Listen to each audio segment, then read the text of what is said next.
My name is Renee Tougas, and I am recording for you both this video format and audio of a blog post that I have written. It's actually an essay.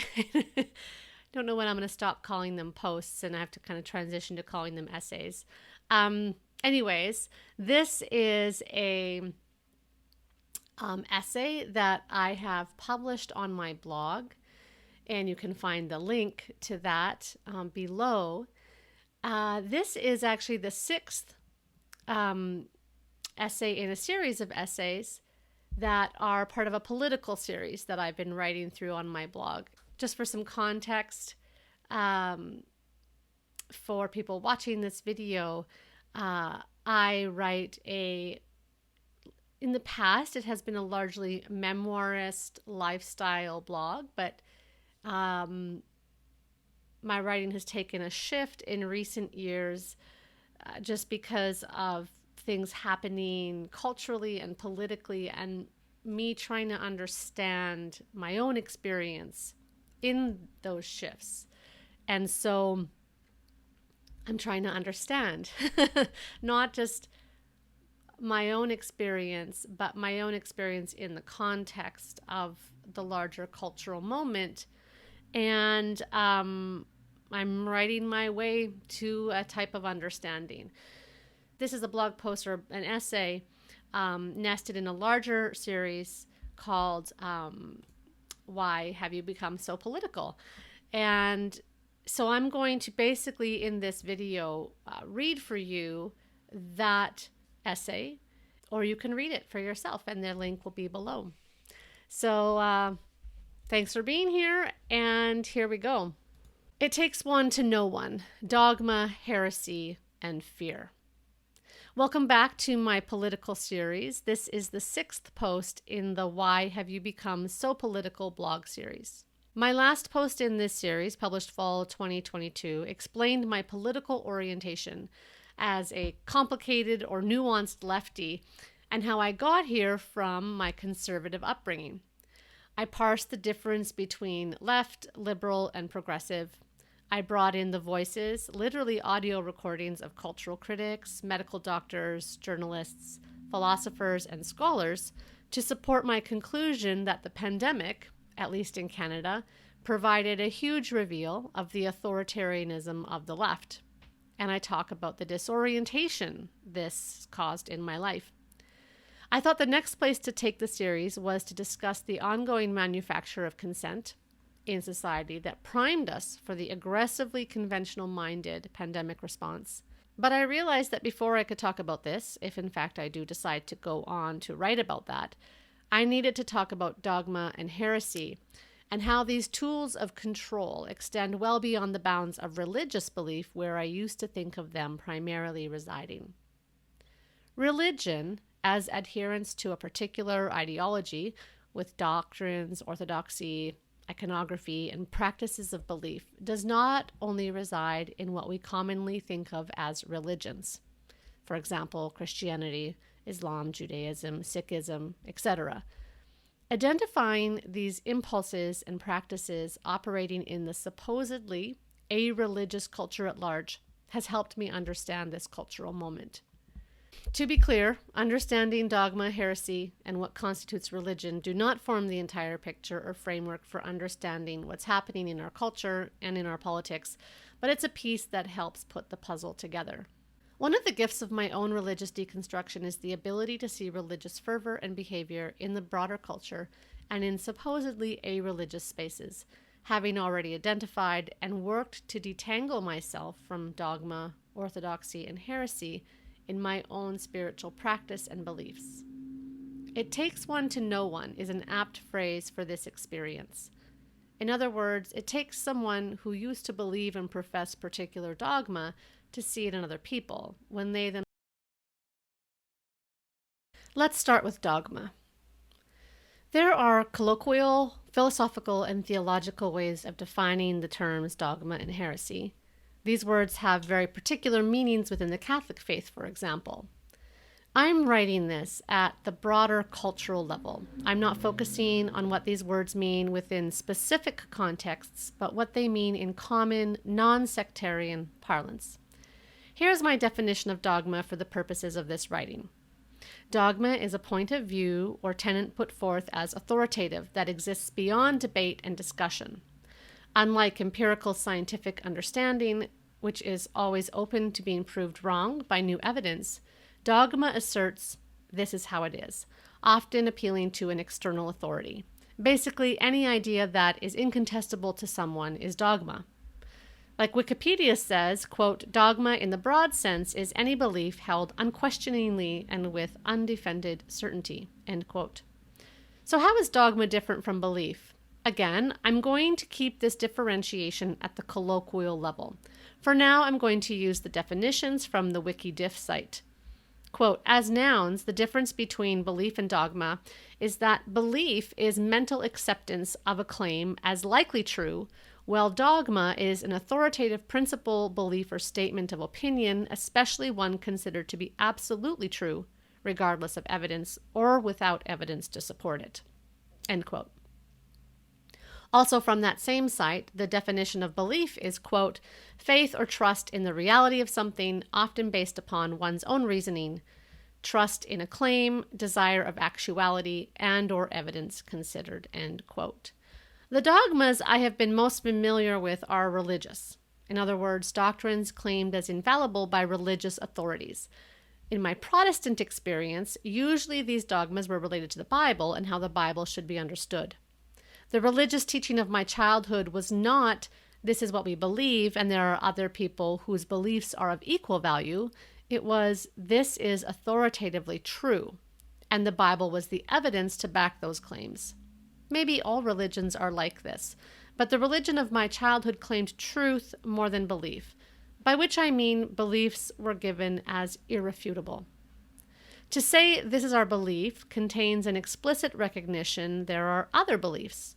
To say this is capital T truth contends any other position is not truth, therefore wrong or invalid. The Bible was the literal word of God, and so the beliefs we took from that text were beyond debate and discussion. They were simply capital T true. I imagine these truths were discussed and somewhat debated amongst the religious intellectuals of my faith, but open-ended questioning and doubt were not valued or encouraged for the common believers. Sure, you could ask questions, but only if you answered those questions with the approved apologetics texts, which would eventually lead you back to the already agreed-upon belief. An aside about intellectualism in the faith of my childhood. Intellectualism and higher education in general were not valued and perhaps even suspect in my Protestant, charismatic, Christian, Pentecostal upbringing. Evangelicalism believes in a spiritually empowered laity. In my Pentecostal upbringing, one's own experience of God through the baptism of the Holy Spirit was the fullest expression of the Christian experience. This is why our church was called the Full Gospel. This baptism of the Holy Spirit, the focus on individual salvation and holiness, and an emphasis on an empowered laity enabled the bypassing of education as equipping for leadership in the faith. Whereas other churches and religions valued higher education, the examples of leadership in my childhood faith, including my own relatives, were everyday folk with some Bible school training. It's true that I was a child 40 years ago, and education and credentialism hadn't grown to the place of cultural prominence they hold now. In other words, formal education was less important in general. Even so, the pursuit of a broad education, particularly the kind of liberal arts education that was the foundation for ministers of other branches of Christianity and within other religions, even at the time, was not esteemed or valued in the experiential, and the Bible is our authority religion of my upbringing. My point of this diversion is to say intellectualism and formal education generally did not feature prominently in my formative religious experience. It's fascinating then to wonder if my own criticism of the elitism of formal education and my own high value on experiential learning developed in part because of a religious formation that emphasized and valued a direct and personal connection to God and spiritual knowing that did not require mediation. Bringing this back to dogma, When I started questioning the faith I was raised in, it seemed to me that non-religious or a-religious people were probably more educated, definitely more rational, and therefore less prone to dogma. I thought dogma and the defense of dogma was a weakness unique to traditionally religious people. If we were talking in person right now, that last sentence would be followed by a hearty and sardonic laugh. Humans are irrational by nature, irrespective of whether they identify as religious, and dogma is definitely not the exclusive domain of traditional and established religions. So now let's talk about heresy. I'm going to rely on the dictionary definition that Google pulled up for me. Heresy is the, quote, belief or opinion contrary to orthodox religious, especially Christian, doctrine, end quote. And more generally, heresy is, quote, an opinion profoundly at odds with what is generally accepted, end quote. Here is a further definition from Paul Graham's essay, Heresy. And while you're visiting Paul's site, check out the 4 quadrants of conformism for related material. A heresy is an opinion whose expression is treated like a crime, one that makes some people feel not merely that you're mistaken, but that you should be punished. Indeed, their desire to see you punished is often stronger than it would be if you'd committed an actual crime. The examples of this throughout the history of the Christian faith are too numerous to mention. Witch trials and burnings come to mind immediately. Again, I grew up familiar with the concept of heresy because of my religious upbringing. Stepping outside orthodoxy was heresy, and although we didn't use either word in the day-to-day parlance of our faith and life, it was very clear what kind of ideas and practices were representative of both. Many of my own beliefs now would be heretical to my childhood faith, as in my childhood self would be convinced I had moved to the wrong side of salvation. My point here isn't to parse and tease out all the evolutions in my own faith and religious understandings, or even to prove any particular ideas as right or wrong. My point is to say that my religious formation familiarized me with the concept of orthodox beliefs and accusations of heresy for those who exist outside that orthodoxy. Again, I naively thought this adherence to ideology and beliefs, the historical, literal, and figurative burning of witches, the labeling of people as clean or unclean, the admonition to stay away from the ideas that person talks about, the we're right and other worldviews are wrong, was a uniquely religious viewpoint and weakness. Good gracious, I could not have been more wrong. In deconstructing my faith, I have sometimes been inaccurate in my criticisms of the Christian religion. Specifically, I wrongly believed that Christians and other religious people were uniquely close-minded and judgmental of difference, while non-religious people and progressively oriented people had moved beyond that. It wasn't until I observed the response of progressives, liberals, and leftists, and I've defined those terms in a different post in this series, during the pandemic, that I fully woke up to the reality that dogmatism and heresy is a human thing, not a religious thing. And more significantly, I've come to see that the practice of religion itself as a suite of beliefs and behaviors, including adherence to doctrine, group orthodoxy, the worship or elevation of something, iconography and symbolism, stories of truth and meaning, these are active and evident in those professing no religion at all. That itself is not a problem for me. I think that to be human is to be religious. The problem is that these religious zealots are ignorant of their dogma and invocations of heresy. At least religious people know that they're religious. I did not leave one form of institutionalized religion just to join and be co-opted and coerced through canceling, shaming, and self-censoring into another. I will not go there. I will not join. Here is just a teensy sampling of the religious fervor of the progressively minded during the pandemic. The dehumanizing, othering, and these people are irredeemables messaging directed towards the unvaccinated. At least in the religion of my youth, no one was irredeemable. The accusations of heresy directed towards any person who dared ask a question that opened up doors to explorations that were off script of the already agreed upon story. Where have I seen that before? The accusations of heresy directed towards scientists and others who questioned the just follow the science drumbeat when science is not something we follow, like a religion, but a method to check for biases in our interpretations of the world. That all of this and so much more went unchallenged and unquestioned, like the emperor's new clothes, by those dedicated to keeping the populace informed, in other words, journalists, was doubly disorienting. An aside about science and modernity. At its core, science is a method for checking our biases, as I already mentioned, for testing them for truth. Our inherent biases cause us to make conclusions from observations all the time. However, the scientific method lets us test our bias by forming a hypothesis based on our observations and then designing experiments to test that hypothesis. The philosopher Karl Popper argued also that science is falsifiable. Any evidence that contradicts an already established conclusion requires modification to that conclusion or discarding it altogether. If an idea is not falsifiable, in other words, does not express the conditions under which the conclusions are no longer valid, it's not scientific. It's a belief. Living your individual life according to bias and belief is one thing. We all do that. But the whole task of modernity has been, among other things, an attempt to use science to help us sort through bias and belief at the pluralistic cultural level. The desire for and dependence upon science is itself a kind of bias, but we'll set that to the side for this writing. Questioning and eventually rejecting religion as the means to explain the world and guide our behavior, modernity was a time in which we used the scientific method to understand the world and create social norms. I say we in the global sense, as this worldview has spread nearly everywhere through globalism and colonialism. Communities of people still exist who do not conform to this worldview, but this is the worldview that underwrites the social, political, and economic structures for most of the world's population, and certainly those reading this or watching this.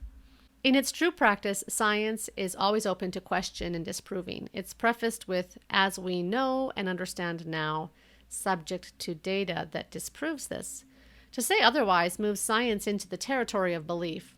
Science is not dogma and can never be presented as such. In a postmodern, or maybe now we're post-postmodern, we don't all believe in the same story of meaning. And so science has the potential, theoretically, to serve as a tool to come to shared understanding and hopefully action on some things that affect all of us. Unfortunately, science itself is losing its potential to be an unbiased authority because of ideological capture. But like I said earlier, the reliance on science is itself a kind of bias. Humans are inherently biased and ideological beings, therefore everything that comes from us will be imprinted with this, no matter how hard we try to scrub and expunge it. My thinking is that it's better to talk about all of this upfront. Talk about the hidden and implicit bias anytime we're talking about how we do life together. Get it on the table. Of course, the problem is that most of us would identify and believe our biases as truth. And then we're stuck back at dogma. But let's get back to the main story here. The excommunication and expunging strategies of shaming, canceling, and censoring that ran rampant through the pandemic and have infected the overall public discourse, like Penicillium Roqueforti in a round of Stilton, are the worst impulses of authoritarian religious fervor writ large. Don't ask questions, pledge your allegiance, wave the flag, wear the t-shirt, sign this statement, repeat after me, show us you're a true believer, hail your salute. This is not a statement about whether these actions are right or wrong. It's about people's ignorance in recognizing them as related to authoritarian religious behavior and dogmatism. Let's just call it what it is. Humans are religious. We worship something. We have rituals of meaning. We experience mystery and wonder, and we seek ways to explain it. Let's call these spiritual impulses. And then religion is the organization of these impulses into coherencies and replications. I am deeply religious in both the spiritual way and the organized way, finding meaning in the coherence and replication of a particular sacred text and story. But unlike the religious, the a-religious religious, in the form of the dogmatic religion of my youth, don't say, this is my religion, or this is what I believe. They say, this is truth. Actually, these days they say this is my truth. And where things get really interesting philosophically is where someone's personal truth requires particular actions and performances from others. In other words, my beliefs requires you to take this action, say this thing, repeat after me. As defined earlier in this essay, dogma is a point of view or tenet put forth as authoritative that exists beyond debate and discussion. Unlike true scientific understanding, which is always open to being proved wrong, dogma asserts this is how it is, often appealing to an authority. We see dogmatism and invocation of heresy in many of the current cultural issues. This invocation is not new. It's maybe as old as humanity itself. But in our contemporary context, its rise in left-of-center politics is disorienting for me. Dogma and heresy are often associated with positions wanting to maintain the status quo of this is how it's always been. To see progressives invoking and using dogma, you can't question this idea, and heresy will expunge you if you do, to advance their moral imagination shows the bankruptcy of their position and perhaps even of their vision. Quoting Hannah Arendt, Iain McGilchrist, in his Unherd Interview with Freddie Sayers, calls this for what it is: tyranny. I would say that a civilization cannot thrive if differing points of view cannot be heard. Hannah Arendt, one of the greatest philosophers of the last 100 years, who was herself a German Jew and experienced Nazism, said that, quote, once something can't be said, you're already in a tyranny, end quote. So it is indisputable that we are all now living in Britain in 2023 in a tyranny, because there are people who say, you can't say these things, and there will be terrible consequences if you do. Going through the pandemic and living in this cultural postmodern moment where it feels like down is up and up is down has taught me many things. But one clear lesson has been our human fallibility to close-minded thinking, groupthink, mob mentality, and tyranny. It's terrifying. Which brings me to my last topic of this essay, fear. I was taught to fear God's judgment, and that what a person believed or didn't believe could send them to eternal damnation. Fear of falling outside of God's love is a strong motivator. This is one type of socially constructed fear, but there are many others just as damaging. We're wired to respond to our body's feelings of fear as a matter of survival. Evolutionarily speaking, our fear responses have served us well in getting our species this far. Those who seek power over others, those who wish to control others, to sway decision-making for ideological reasons, use this against people all the time. Over the ages, many external, non-material, in other words, purely ideological sticks and carrots have been used to uphold in-group social norms, including the threat of hell and the promise of heaven. Here's what you need to know as I talk about fear. I come to this conversation as a naturally anxious person in spite of my very cushy, privileged existence as an early 21st century North American middle-class woman. I am easily alarmed, and I feel ridiculous sometimes about the things that make me fearful and the situations that raise my anxiety. My anxiety waxes and wanes in its strength. It's definitely conditional and circumstantial, triggered mostly by stress, but it is ever present.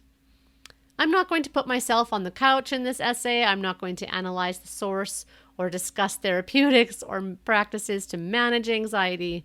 My point in talking about my own fear is to say I'm hyper aware of it. I look at it and examine it often, and being well acquainted with my own anxiety has made me very conscious about how fear is wielded in families, in communities, and in other human social structures and institutions. Motherhood was my invitation to a different way of being and motivating action in myself and others. It invited me to live into love, not fear. Years ago, I made a conscious decision to not parent, educate, or raise my children out of fear. This involves choosing trust, love, and relationship over control, fear, and rightness. I have not done this perfectly. It's a practice and orientation, not a one-and-done situation. And I rely a lot on my non-anxious husband for perspective when I'm overcome by irrational fears, which happens often. This choice has put me at odds with the coercive education system and many models of parenting. It puts me at odds with my own anxious tendencies.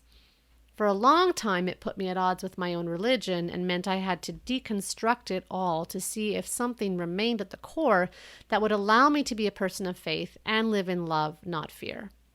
Funnily enough, the central character of the Christian story models exactly this. Phew, I could keep my religion and live by my values. A brief digression about those values.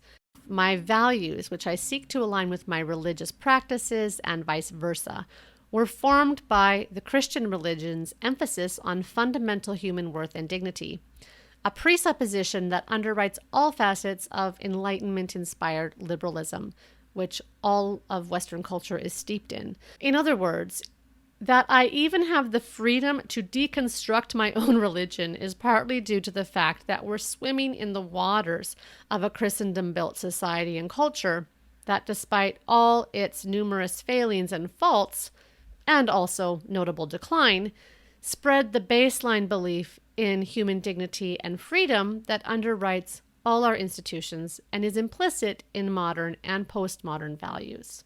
With that out of the way, let's wrap this up. Conclusion. Dogma, heresy, fear, and tyranny. The pandemic surfaced some really ugly and difficult aspects of the human condition, aspects that I had wrongly assumed we were progressing past as a species. Our vulnerability to biological disease vectors, although definitely a part of the revealing from the pandemic, may be the least of our worries.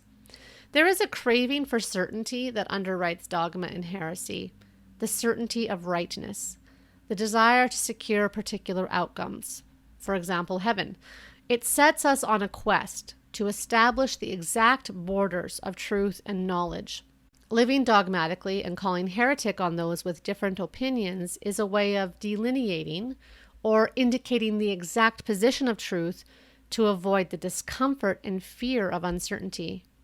What thing might be lurking there in the dark, in the unmapped territory? Fear, dogma, and heresy build the case and become the bridge we walk across to dehumanize each other, to say, you fall on the wrong side of the border. And when we've put someone on the other side of the border, when we've removed their humanity, there is little standing in the way of perpetrating indefensible acts against them as individuals or groups. Sometimes these acts are perceived as for the good of the other and as a way to rehumanize them back into the group. Other times, these acts are intended to destroy or expunge the other as a way to rid the larger group or the correct group of defilement. Both of these are forms of redemptive violence, redeeming the individual or redeeming the whole via violence. From Eisenstein. Whether we speak of witch hunts, pogroms, Stalinist purges, Nazi death camps, slavery, genocide, or today's campaigns of deplatforming and cancellation, dehumanization paves the way to remove the victims from society. Turning the power of dehumanization against those we see as the enemy may win a temporary victory, but it strengthens the field from which our current oppression arises. Eisenstein. What does this have to do with politics and a blog series about becoming political? Well, I hope the connections are obvious, since dehumanization and its attendant redemptive violence, or maybe just violence, in the name of politicized dogma and heresy is commonplace. Politics is how we manage our shared life. It encompasses ideas, vision, structures, and procedures beyond and deeper than political parties and the political spectrum. Where fear, dogma, and heresy influence our thinking, we create tyrannies. We dehumanize and behave violently towards one another in our shared life together.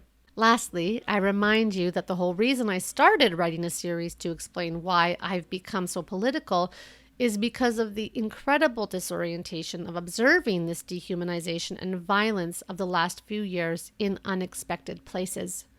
To quote Eisenstein again, The time of pandemania has surfaced ugly aspects of the human condition that had not been easily visible to most people living in affluent parts of the world. It became obvious just how little progress we have made toward an enlightened society, yet it also clarified the nature of the trouble and therefore where real progress might lie.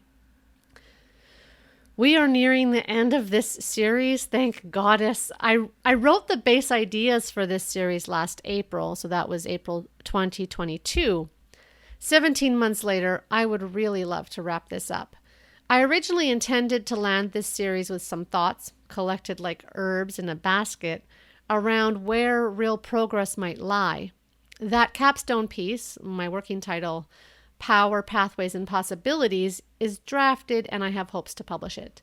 But the terrain between this post and that final one is still ambiguous.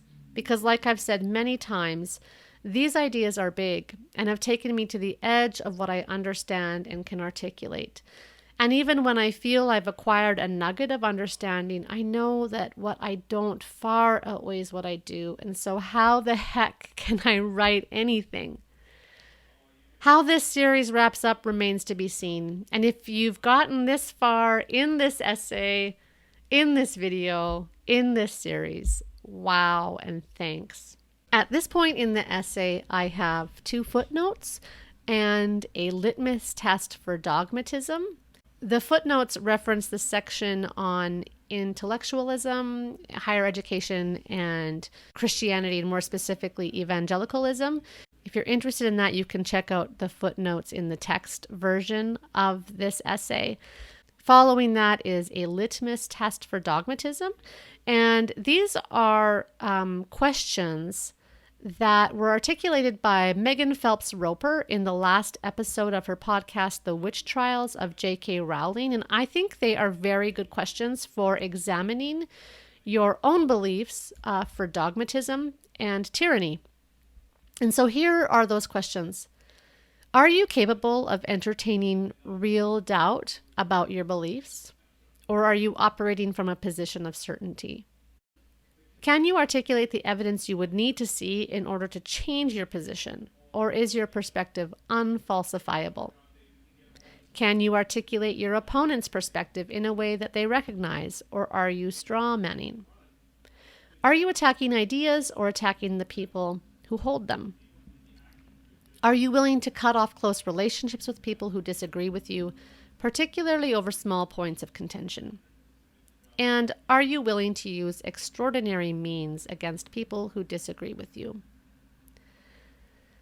That wraps up the video recording of this essay. Thank you for watching. The link in the caption of this video will take you to the text version of this essay. The text version contains links to other essays and blog posts and articles that that I used in writing this. Also, if you gain something from this video, or if you'd like to follow my writing, you can subscribe to my blog for free. It's not on Substack; it's just its own site, and you can do that following the link below. And thanks so much for watching.